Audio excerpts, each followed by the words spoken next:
दोस्तों, भारत में शिक्षा का विकास, इसमें हम लोग जानेंगे कि भारत में शिक्षा का विकास किस प्रकार से हुआ था।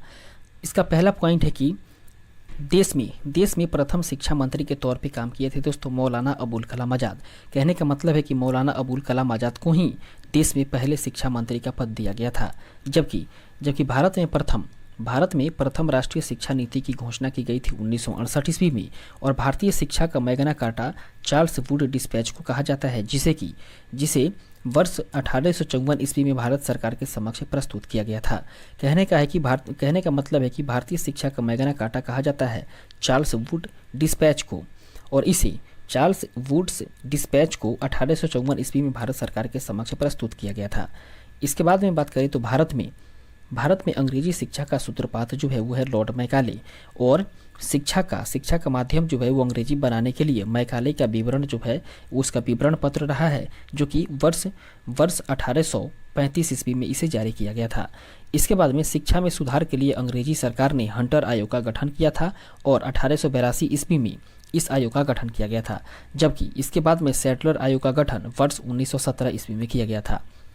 इसके बाद में अगला पॉइंट है कि मुक्त विश्वविद्यालय जो है वो सर्वप्रथम इंग्लैंड में ही खोला गया था। जबकि देश का प्रथम मुक्त विश्वविद्यालय की बात करें तो भारत देश का प्रथम मुक्त विश्वविद्यालय डॉक्टर भीमराव अंबेडकर मुक्त विश्वविद्यालय है, जिसकी स्थापना 26 जनवरी वर्ष 1982 ईस्वी को किया गया था। इसके बाद में इग्नू के बारे में बात करें, अर्थात इंदिरा गांधी मुक्त विश्वविद्यालय इग्नू, जो कि जिसका मुख्यालय नई दिल्ली में है और इसकी स्थापना वर्ष 1985 ईस्वी में हुई थी। इसके बाद में विश्वविद्यालय अनुदान आयोग अर्थात यूजीसी की स्थापना जो है वर्ष 1956 ईस्वी में हुई थी।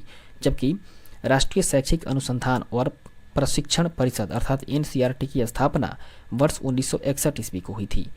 इसके बाद में बात करें तो राष्ट्रीय साक्षरता मिशन की शुरुआत वर्ष 1888 ईस्वी में हुई थी और भारतीय शिक्षा को 10+2+3 का सुझाव जो है वो कोठारी आयोग ने दिया था।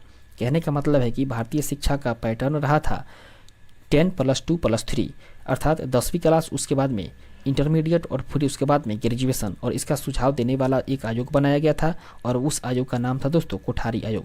कोठारी आयोग ने ही यह फैसला लिया था कि भारतीय शिक्षा जो है वो 10+2+3 के पैटर्न पर चलेगी।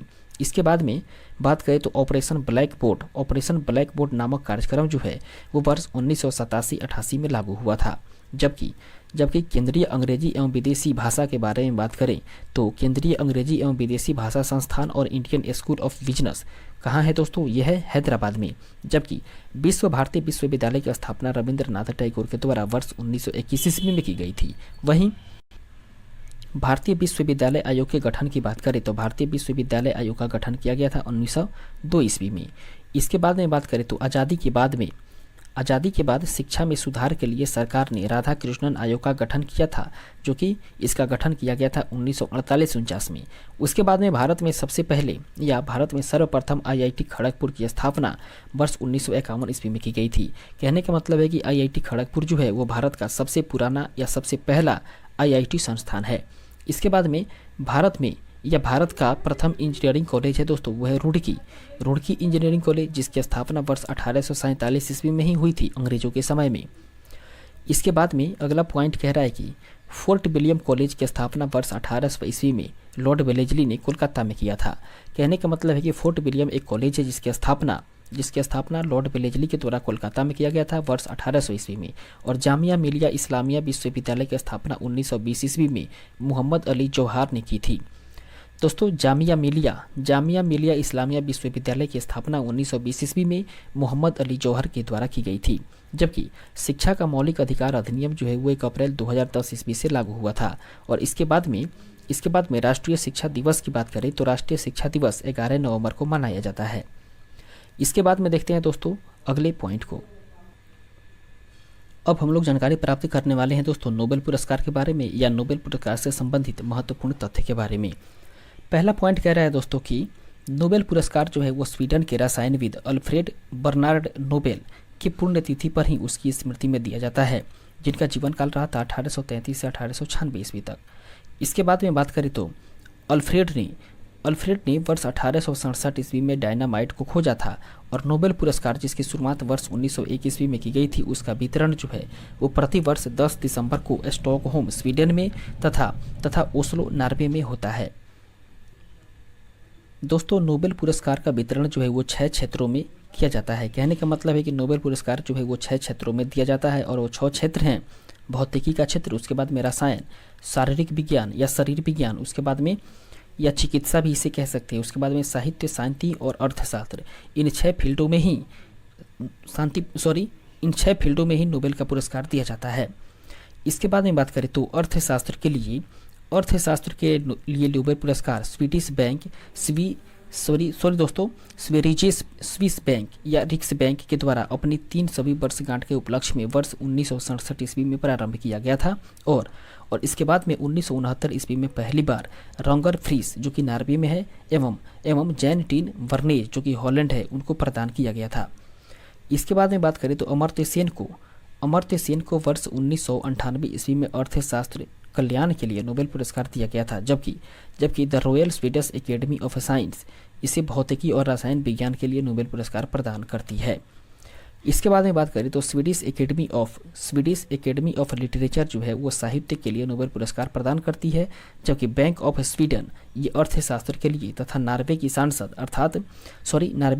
अर्थात स्टोर्टिंग ये शांति के लिए नोबेल पुरस्कार प्रदान करती है। इसके बाद में बात करें तो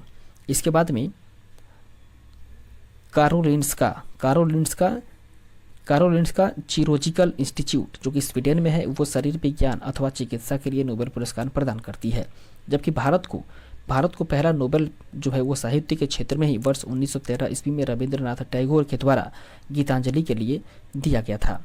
या रविंद्रनाथ टैगोर को भारत में पहला नोबेल का साहित्य क्षेत्र में नोबेल पुरस्कार दिया गया था और ये दिया गया था दोस्तों गीतांजलि के लिए, जो कि वर्ष 1913 ईस्वी में दिया गया था। और रविंद्रनाथ टैगोर जो है वो पहले एशियाई व्यक्ति रहे थे जिन्हें कि यह पुरस्कार दिया गया था, अर्थात नोबेल पुरस्कार दिया गया था।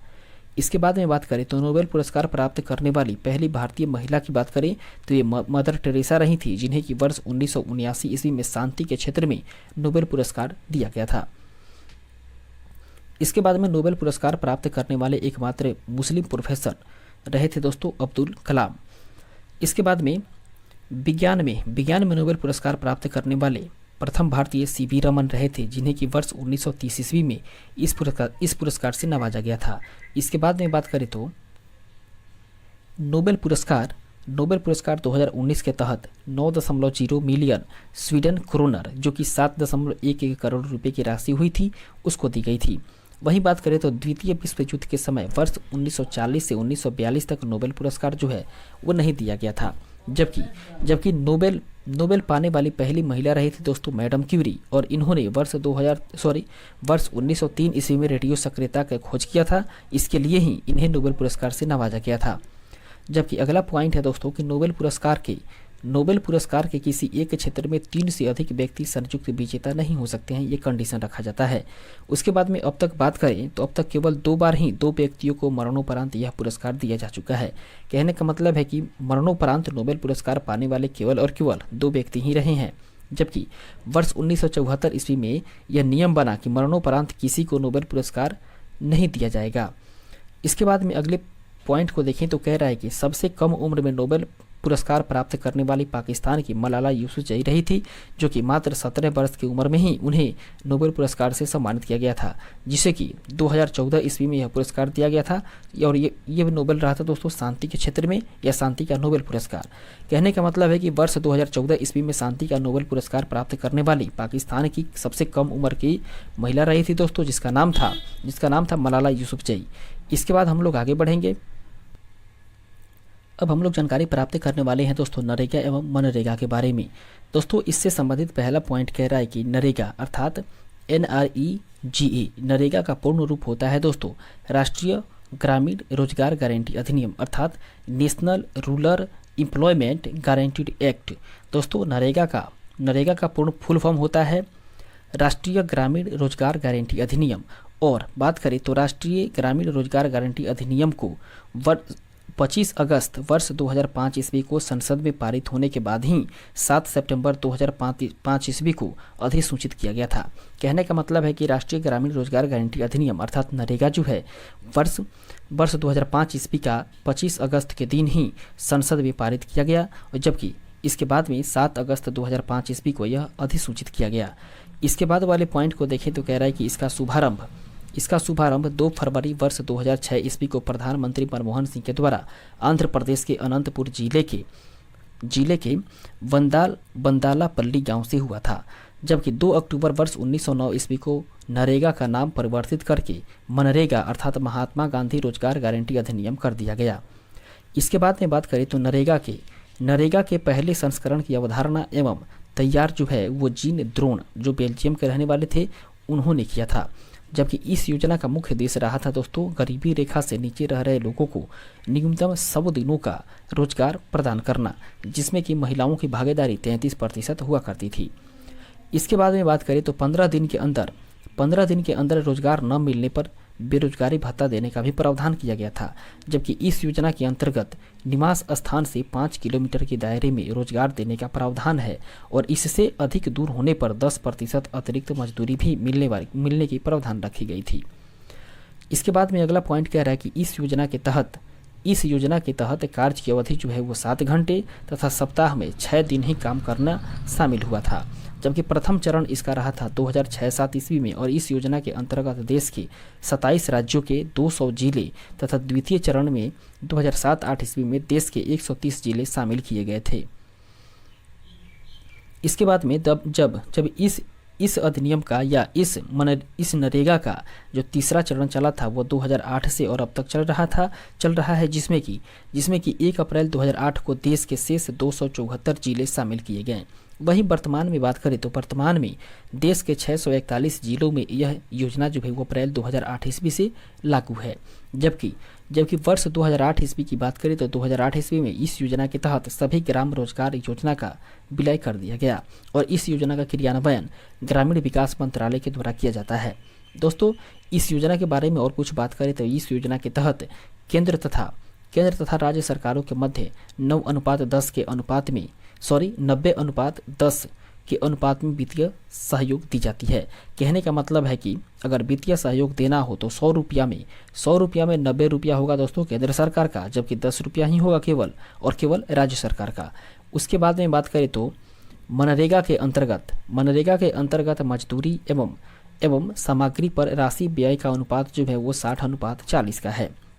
इसके बाद में अगला पॉइंट कह रहा है कि मनरेगा का गठन मिहिर शाह कमेटी के द्वारा किया गया था, जबकि वर्ष 2015 की बात करें तो 2015 में विश्व बैंक ने मनरेगा को वैश्विक स्तर पर सबसे बड़ा रोजगार कार्यक्रम कहा है, और मनरेगा की कार्यात्मक इकाई है दोस्तों ग्राम पंचायत, जबकि लाभ प्राप्त करता है दोस्तों परिवार। इसके बाद आगे बढ़ेंगे और देखेंगे अगले टॉपिक को।